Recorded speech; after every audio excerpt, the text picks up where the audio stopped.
my core classes. They are working on a project based learning right now, where they're looking at injustice and how police officers, people who work within that justice system, what they do to protect rights of citizens, and how important their duties in their jobs are. So this is Harlan Hill, and she's got her group, and then KK Willoughby, her group. They are putting this resolution together. So they're going to do like questions for you guys. But Harlan, are you ready? Can you start when it's work? Okay. Hill.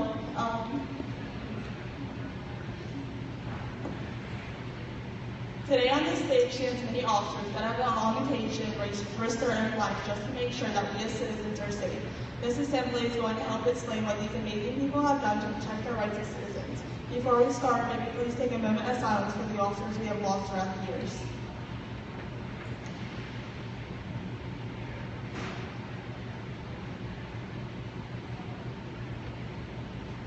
Thank you.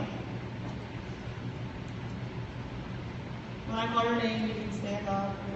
Presenting Steve Hill, a retired recovered detective for 20 years.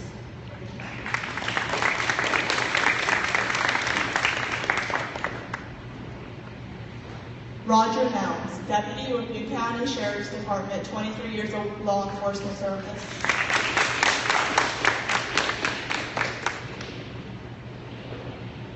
Brittany Day, deputy for Butte County Sheriff's Office.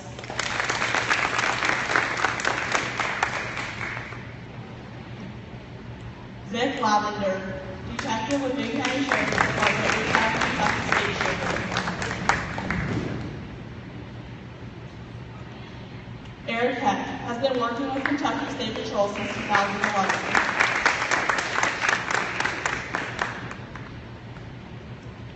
Everett Stahl, deputy with Butte County Sheriff's Department.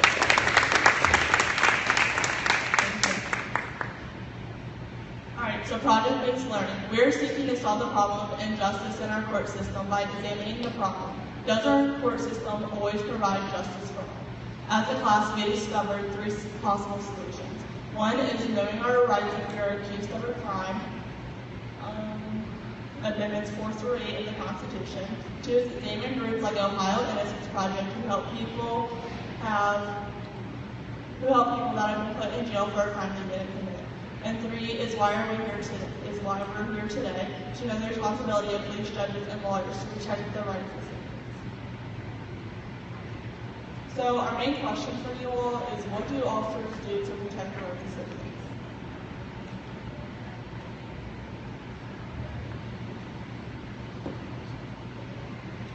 So one of the main things that we do to protect your rights is we have to actually learn what your rights are.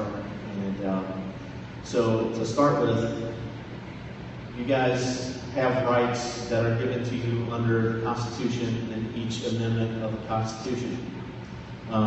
She mentioned 4 through 8, but there is also one other, and I believe there's going to be a question a little bit later that we can touch on, but it's the First Amendment. And everybody says the First Amendment, I'm allowed to say what I want. This is the First Amendment, I'm allowed to say what I want. Free speech, right? Well, also part of the First Amendment is I don't have to say anything if I don't want to.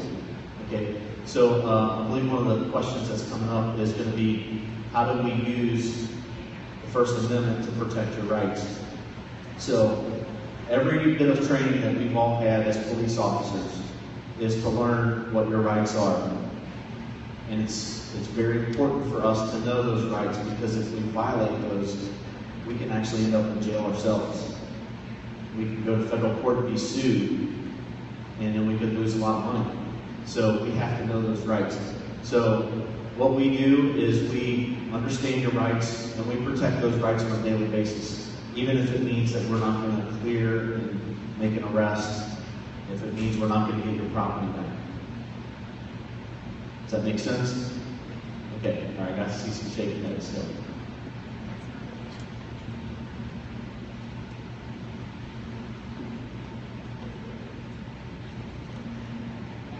Our first set of questions is, number 1 is, did you ever arrest someone and then later on they were innocent? Every decision we make will impact each and every one of them.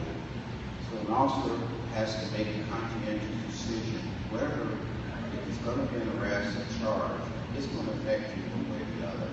It's going to affect you down the future, even as a juvenile. A lot of you are been told that if you have a juvenile record, it's sealed. But let me tell you, there's another caveat to that. If you go into the military, you have certain levels of security that you have to bypass.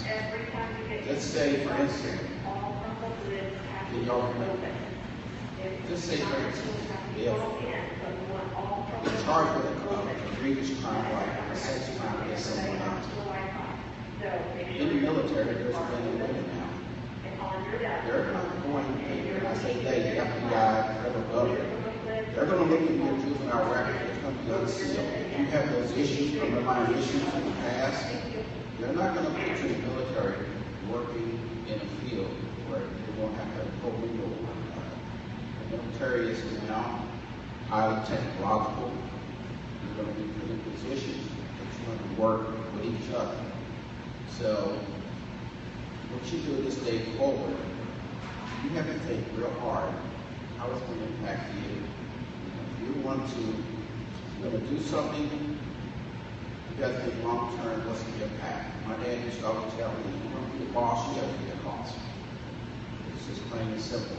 I had a lot of teachers, 7th and 8th grade, and made little simple comments that we laughed at as 8th graders, but to this day, at my age, in my 60s, I still remember what Mr. Jones said. He used to say, don't be a fool, the fool is dead. Don't be a hero, the hero is dead. So, the little silly things you did as 8th grader will impact your life. Don't just take the ladder growing up.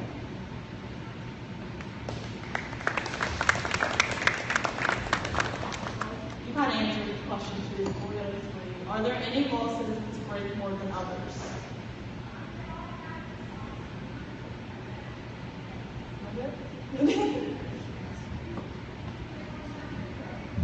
All right, that's a pretty wide open question right there. So basically, everybody here has probably been around when the laws were broken. Probably the most prevalent one is traffic laws. Everybody's been in their car with their mom and dad, like speeding, stuff like that. So we're there to try to enforce the laws. We can't enforce every single law all the time. The laws are in place kind of to put it in the back of your mind that, hey, this is a law, you should not break it. So some people use their moral judgment and they adhere to those laws.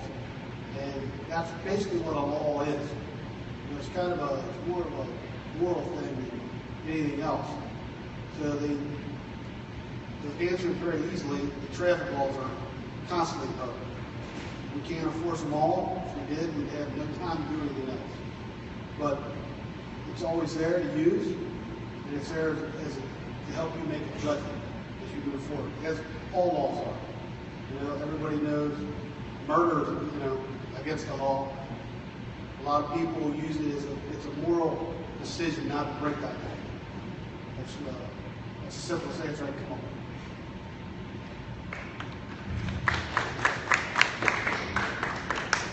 Our second set of questions is, what would it be like if there were no laws at all?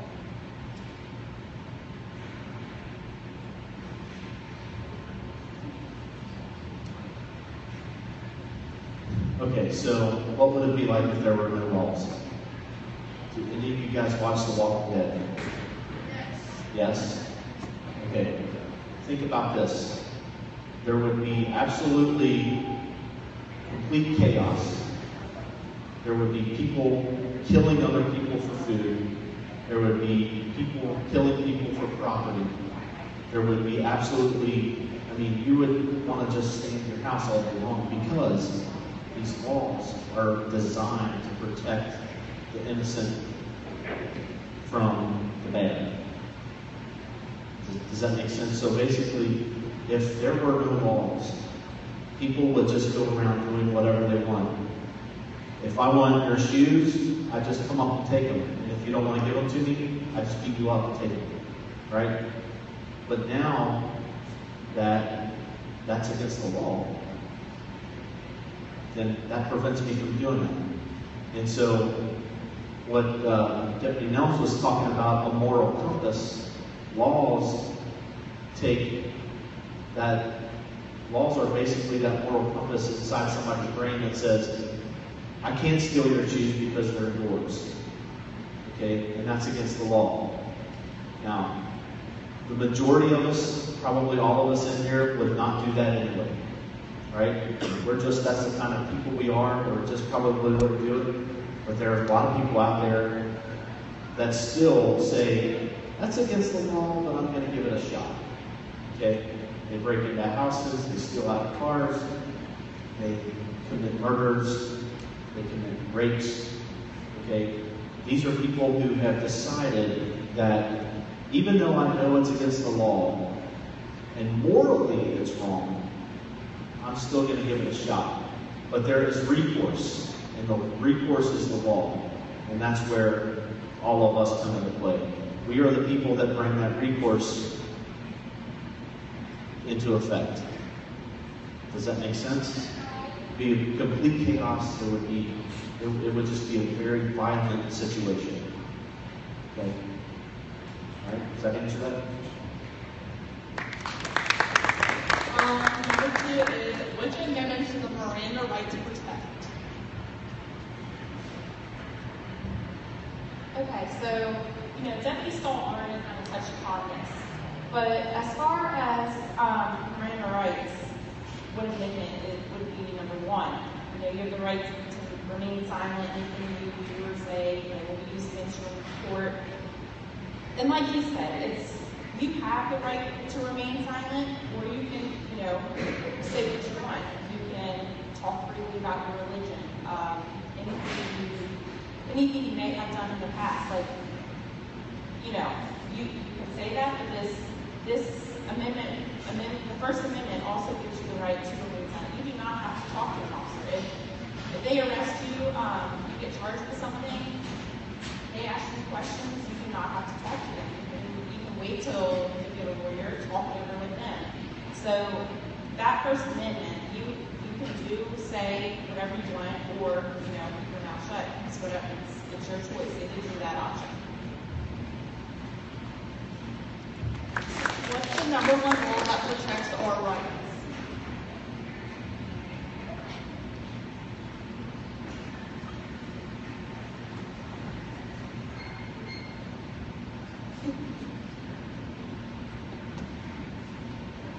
There are actually 2 laws, the 5th and the 6th Amendment.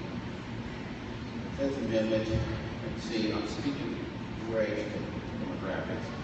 One of the things that we're taught in the academy, I say to us police officers, is juveniles. I've had a lot of parents who brought their kids to school or brought them to my office and had about a year. You tell this officer everything he asked them. Once I get permission from that parent to talk to them, I tell that student, you don't have to talk to them. You don't have to say a word. That's not one thing I say to them. If I tell them, I ask them, do you know why you're here? If they want to tell me, that's fine. But one thing I try to get out of them is remorse. If you get it, own up to it. There's only certain levels of punishment that we can thrust upon you. So at some point in time, if you're doing something that's not correct and you've violated someone else, it's your time to say, okay, I'm sorry. And that's fine with a lot of, if I speak for everyone up here, that's what we want. Because we can't put you in jail. I hear a lot of parents that come tell me, and will tell me to say, if you don't get paid, you're going to put you in jail. And I will admonish that parent right from that child and says, don't tell your child that. Because if someone's truly bothering them, the last person they want to talk to is us. Because the person that's been violating them is going to say, that you tell, the police are going to come.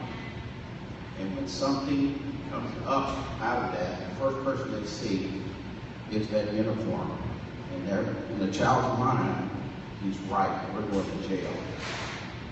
So, as I speak for all of us, we want to get the story from the beginning all the way to the end. None of us ever wears a black dress. And a black dress is the judge's robe. We will never sit on a jury. We will never make a decision on the guilt or innocence. We are officers, and we're duty bound to put facts on the table and let a jury of your peers make a decision in terms of guilt or innocence. And that's the whole process here. Police officers will never say you're guilty or not guilty. So, getting back to the question, it's the 5th, 6th, and also the 4th Amendment right to search and seizure.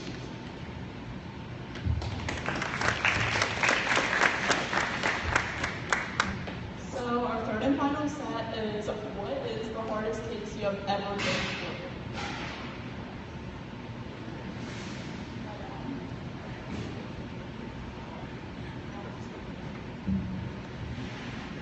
Harlan comes up with nice, hard questions. Everybody up there has worked the case. And I was telling her the other day, you know, it could be, if you're looking at hard, when you ask somebody what's a hard case for them, you know, these guys have been detectives. Might be a hard case for them was they spent hours piling over evidence, talking to witnesses, doing all kinds of actual work where they have to go and collect all this information to find a person or to help the judge basically make a decision if that person is guilty or innocent. That's a hard case to work. It has a toll on you. If you're working a major case, a murder, for example, you know, these guys up here that have been detectives, they can tell you they want justice for that victim. And it's hard on them physically because they want to track down every lead, and it's hard on them mentally because they want justice for that victim. So, you know, there's two different types of hard. Is it mental or is it physical? And I can tell you, the majority of the guys up there are going to tell you that the mental hardness is the one that takes the toll, and that's why officers end up retiring and getting out. It's hard on them, okay? And you can see in today's society what's happened to police. You know, we're here to help people. There's people out there that want to tell you that we're here to hurt people. That's wrong. If we were here to hurt people, we wouldn't come here. We wouldn't have an officer in this school. I wouldn't be here. And we're here to help all you and help you understand law enforcement. And this is the time. This is the chance we have. Okay, we're in the school. I'm in the school. If you ever want to talk to somebody, you can come talk to us, just like Everett was saying, and Vic was saying. You know, we don't want you to have a hard feeling about us. We want to be here to help, and that's what we're here for. But sometimes we're here to enforce the law. And you might not like that because it might come down on you. But you have the opportunity. Vic said you have the opportunity to come clean. Everybody makes mistakes. It helps you in the long run if you come up and say, yeah, here's what happened, and here's why it happened. So, but if we got everybody up there, we'd all have a different answer for this question. Because it just depends on what you determine as hard. Our second question is, why do you think people break laws?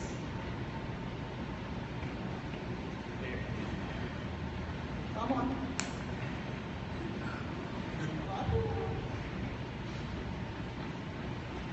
I think the question was, if we knew why people did it, we could stop it from doing it. I would think most people do it in a matter of desperation. Desperate, whether money issues, drug habits, desperation, I would think would be a motivation for the more serious crimes. The traffic crimes and stuff like that, not paying attention, just doing what you want to do and not being aware of your surroundings. So my main thought would be people break laws for a matter of desperation for whatever reason.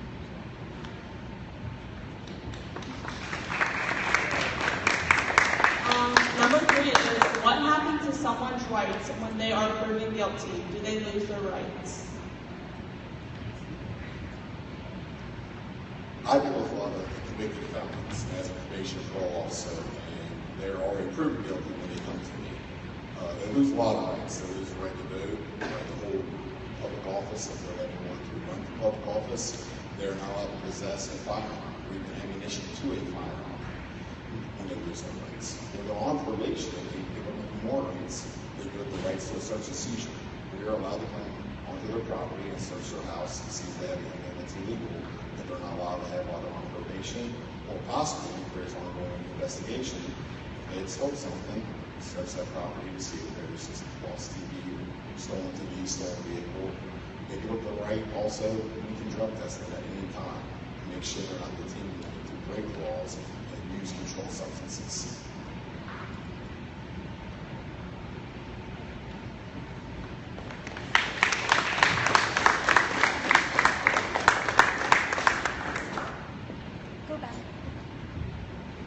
Okay guys, so I'm going to actually open up to you. I know we've got Miss Weaver's class now with us, which is great. For you guys to ask questions that you might have, either that you came with or that maybe popped up in your mind as this presentation is going on. I really encourage you to ask questions, specifically about maybe our project or things that you were just wondering while we have a panel of experts up here. Is there anyone that would like to ask some questions? Okay, Luis?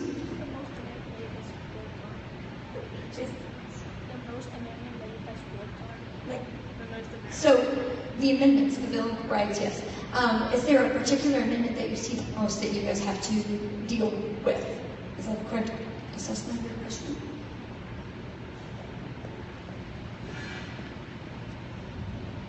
Well, there's actually several that we deal with on an almost daily basis. Okay, so you have the First Amendment, which is your right to free speech or your right to not talk. So we talked about that with Miranda. And then we have, actually printed off the Bill of Rights here, we have the Fourth Amendment, which is your right to protect you against, it says prohibits unreasonable searches and seizures. Okay, so what does that exactly mean? That means if you are driving a car and I walk up and I say, get out, I'm searching your car, is that right? No, that's not right. Okay? I have to ask you permission, and if you give me that permission, then I can search it. Okay? Now, if I walk up and I believe that there's something in your car that's a crime, and you don't give me permission, then my next step is to get a search warrant. I have to petition a judge to sign a court order to allow me to get into your car. Okay? Same way with your house. If you don't want me to come in, I can't come in until I have a judge sign a search warrant that allows me to come into your house. And then once the judge signs that, then, and only then, can I make entry into your house without your permission. So we've got the Fourth Amendment. Fifth Amendment, and like Detective Lavender talked about, that basically that 4 through 8 is all part of our system. We've got it talks about right to fair trial and stuff like that. But so there's not just one specific amendment that we deal with. There's several. And like I said earlier, we have to learn those. We have to make sure that we have those in our mind when we're dealing with any citizen out here, so we don't violate their rights.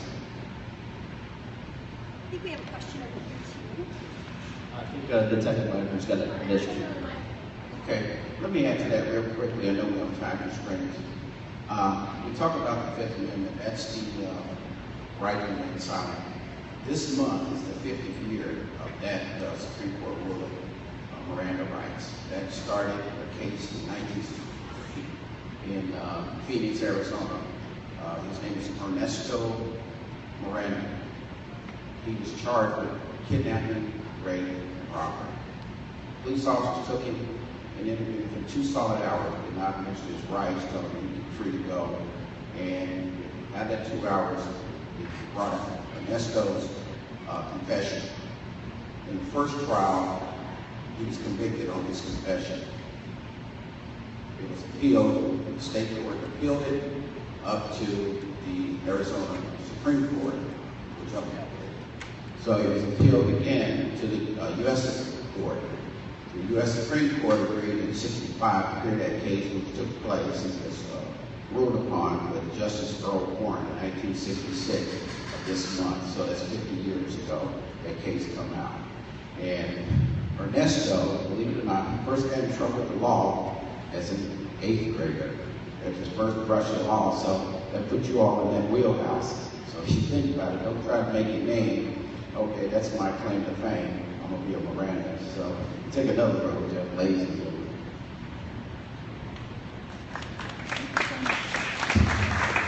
Okay, so you guys had a question, right? They wonder what other organizations or agencies the police officers couple with. I know that we're working with the Ohio Innocence Project, and that, give a little background if you do or don't know. Have you guys heard of the Ohio Innocence Project or any innocence projects? It's just an organization that seeks to dig up old cases that did not use DNA and exonerate people that were wrongly convicted of a crime they didn't commit. So do you work with any other organizations? Is the question.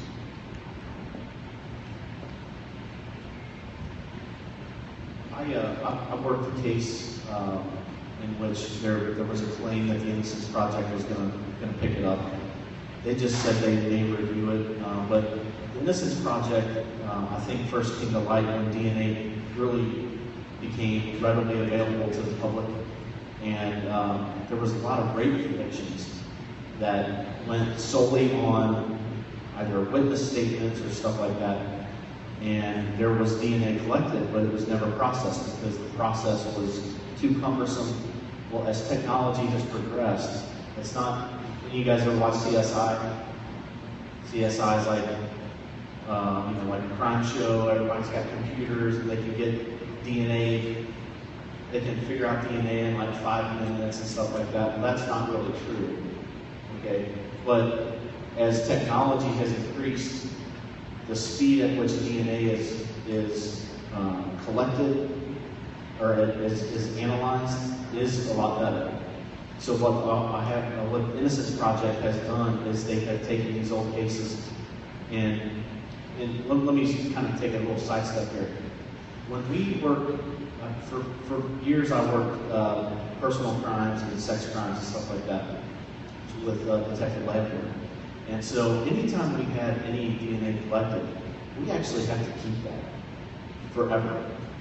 Like, we can't get rid of it. And so what has happened over the years is the Ohio, or the Innocence Project, not just Ohio, but the Innocence Project in general, has gone out and they've found these old cases where there was convictions. The family of the person convicted has said, hey, listen, he didn't do it. I mean, it's been 30 years, he's been in prison. He's just saying, will you please help us? They go out, they get the DNA, they analyze the DNA against their person they're representing, and then they find out that the DNA doesn't match. Now there's a completely separate suspect out here who's gotten away with it for 30 years. Okay? So that's a good thing. I mean, none of us up here, and I can guarantee you, I don't want to speak for all of them, but I can guarantee you that none of us ever would want to put an innocent person in jail. When we take that step and put handcuffs on somebody, we have just taken away every right they've ever had. Right? If I came to your house and I walked in and I held you on the ground, would you like that? Right? So essentially what we do when we arrest somebody is we say, by law, I'm legally allowed to come in and I'm allowed to take away your freedom of movement. That's a pretty heavy burden for us to carry. Okay? So for us to have been involved in anything where somebody spends 30 years in prison, we're not about that.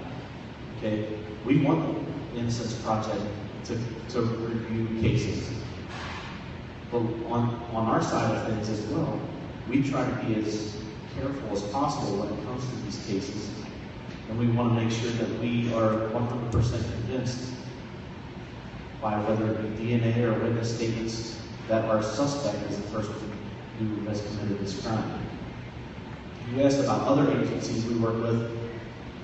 We work with probation and parole a lot. I mean, you know, those guys do a job, we do a job. Sometimes we kind of commingle our resources to go out and investigate cases, okay? Because like he said, if somebody has committed a crime, they give up a lot of their rights. And if we need that assistance, then we utilize it. We also work with social workers. Unfortunately, Vic and I have spent so many hours with social workers on cases involving kids that I really have lost track over the years. We work with the Children's Advocacy Center, which is an agency that provides medical care and also interviewing of kids who have been the victims of crimes. So there are lots of agencies out there that we work with and that help us get to a good resolution, the proper resolution on cases, whether it involves an arrest or not. They help us do that.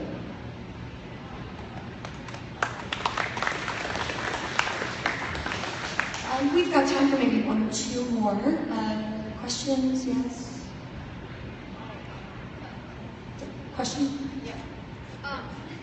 So can you give me an example of determining of taking someone to jail or another alternative? Example, domestic violence. Okay, so you're asking, is there a time that they would ever not take someone to jail, and maybe there's an alternative to that? Yeah. I know Officer Lavenberg, you spoke a little bit about that earlier. Now, because he said, could the 8th graders, do you guys go to jail? Do kids go to jail? No. So, does anyone want to speak to that? We have a few alternatives, and one said that 8th graders don't go to jail. She's wrong on that one. 8th graders can't go to jail. So that eventually comes to the decision of the judge. If you commit a crime, majority of the time, a juvenile, they will end up contacting the judge. The judge kind of makes a decision on if he wants that juvenile released back to his parents, someone else, releases someone else, or it can actually be detained. So there's actually a facility in Campbell County in Newport. You guys are more than happy to go visit it. And it's kitty jail. So it does happen. So don't think it won't happen, it does happen. So, but there's alternatives. When we go to any call, we have alternatives. We can arrest people, and sometimes the arrest is not the right thing. If we go to domestic, sometimes if it's just an argument, it's a verbal domestic between a husband and wife or their children, sometimes all it takes is separation. They need to be separated. It'll be documented through us, but we can separate them. And that way, somebody's not going to jail that night, and it gives them an opportunity to fix that problem. And the same thing with anything. A lot of we can make the decision just to cite somebody or give them a charge instead of taking them to jail on certain occasions. Does that answer your question? Yeah. How does the O.J. Simpson case, how does the Fifth Amendment affect or protect him or help him?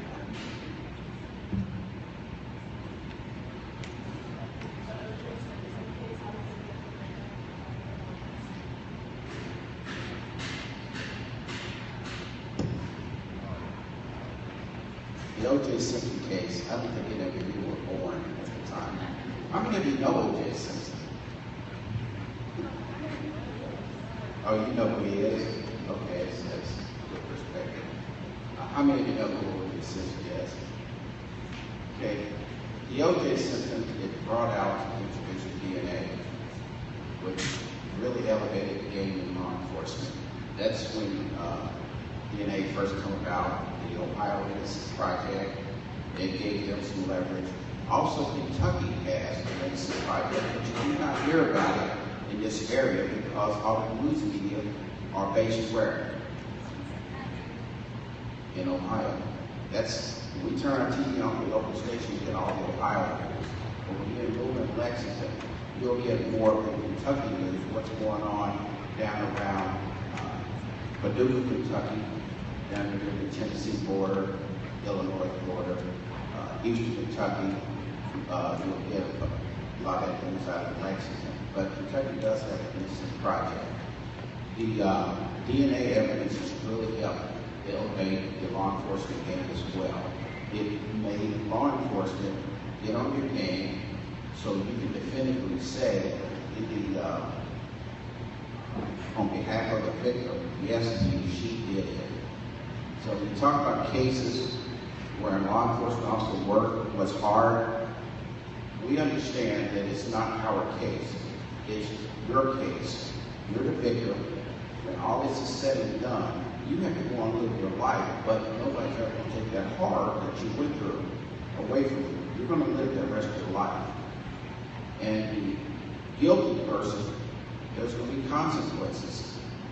They're going to have a lot of things that they took for granted, their freedom of movement. They're going to be sitting, concrete walls, concrete floors, a toilet that they can spit to, where they're going to be sleeping.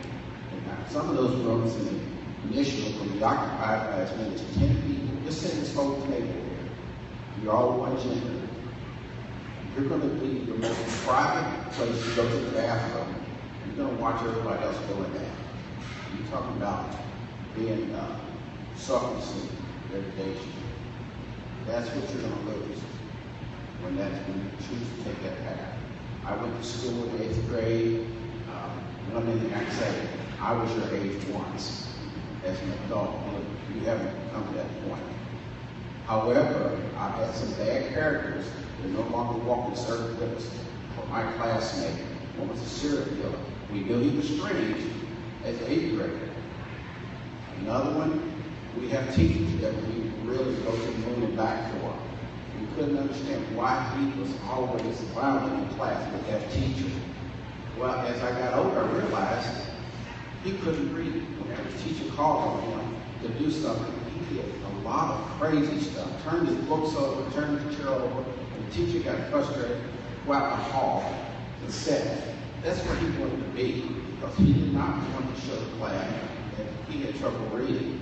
All that, as time went on, I realized that's why their behavior. So that helped me as an officer, why somebody's behavior, why they're doing that. And when you sit down and talk to them, and particularly young people like you, I tell you, come clean with it now.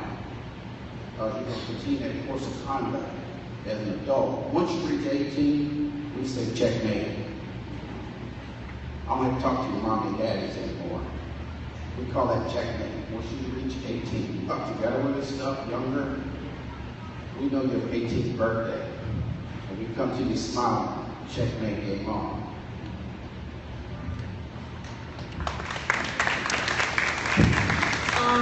Me, myself, and my group, which was Lexi Hamilton, Nick Erickson, and Duncan Anderson, we would just like to give a huge thank you to you all. It meant a lot to our school and all of us. And we also had KK's group.